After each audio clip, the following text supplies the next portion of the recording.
congratulations to my fellow honorees for such splendid accomplishments in the face of learning disabilities. Let me correct myself. Let me correct the world. Dis means lacking or without. Therefore, learning disabilities would mean that we are lacking ability. And that does not describe them. And it definitely does not describe me. I prefer to call them learning differences, or diff abilities, because our learning abilities are different. Not less than, just different. And I believe different is amazing. Your honorees are amazing. James Baldwin once said, "A journey is called a journey because you cannot know what you will discover on the journey, what you do with what you will find, and what you will find will do to you." On my fantastic journey, I found me and my voice. I am a different thinker. I have disabilities. I have dyslexia, dysgraphia, ADHD, CAPD, and visual disturbances. I know it's a mouthful, but it simply means I process things differently than others. I think out of the box. I problem solve out of the box. Frankly, I try to destroy the box.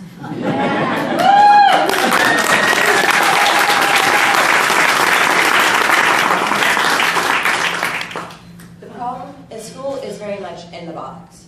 It's exhausting to keep explaining my essence, my core being, and hoping others get it. Even if they don't understand it, accept it, and then the constant asking to do or for something different. I fight every day through self-advocacy. My whole life, I have insisted on dancing to the beat of my own drum, despite how inconvenient it has made it for my teachers and my school. I refuse to be limited. I refuse to give up. I have fought to be working 2 years ahead because that is where my brain needed to be. I insist upon approaching my classes from a strengths perspective and have asked my teachers to stop focusing on what I can't do and focus on what I can do and help me learn, and then let me. When I was in middle school, I was losing my love for learning and my desire to go to school, often missing days due to my emotions, anxiety, and anger manifesting as somatic symptoms. When I did go to school, I would get in the car crying when my mom picked me up and tell her what my teachers said or did. I was being bullied by comments of ignorance and red marks. My mom encouraged me to write my feelings out as if I were talking directly to my teachers. It was cathartic. In my first letter, I wrote, "I feel ashamed, embarrassed, unequal, disapproved, fearful, angry, and helpless. I have many strengths, but the structure of your class plays to my weaknesses. My learning difference robs me of time. You made me feel like something was wrong with me, like I was disappointing you. I don't know if I can give you what you expect. I'm not like them. Don't assume things about me. Ask me and talk to me. Please help me to help myself. I am trying incredibly hard to be successful in your class.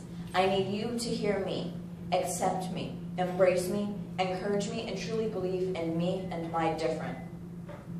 You won't be sorry. I'm asking for your help. I need you to ask me how best for me to do it, and then support me, and be happy I know how I learn best, and then let me." That letter helped me find my voice, and I haven't stopped using it since. I've learned to actively communicate with my teachers and ask for the things I need. As I have become a better advocate for myself, I am better able to help my teachers see who I am outside of class. I am very different and much more confident outside of the classroom. I have come to realize that my extracurricular activities, especially robotics, are my refuge. Pursuing a career in STEM is a natural extension of who I am. I have always been precocious. Nothing was safe in my house when I was around. My parents enrolled me in robotics at age 4, so I would take other people's stuff apart. It worked. I've been taking things apart and building things, especially robots, for 10 years now. When I was diagnosed with learning disabilities, I found my rave and leaned in. Because school is not made for me, and I try to fill my time with my passions, humbly serve others, and use my blessings. I learned early that when I focus on leading and serving others, I don't focus so much on me and my challenges. Being a different thinker makes me a good leader because it affords me a great deal of empathy. I know what it feels like to be different, to not quite fit in, for others to not quite get you, to wear your weaknesses like a scarlet letter. I actively demonstrate determination and grit every day of my life as an example for others. My mom says I have done more in my 14 years than many do in a lifetime. That's good, because I'm just getting started. STEM just comes natural, like breathing. STEM allows me to live in my strengths and have self-confidence. Robotics has become my refuge from school and teachers who just don't quite get me. When I'm creating robots and teaching kids, I feel invincible. This is what makes school bearable. I immerse myself in everything I can, using my strengths outside of school. It is mind over matter. I use my mind in robotics, so school doesn't matter. As much anyway. To all the people at Smart Kids, please continue your work because it is life-changing.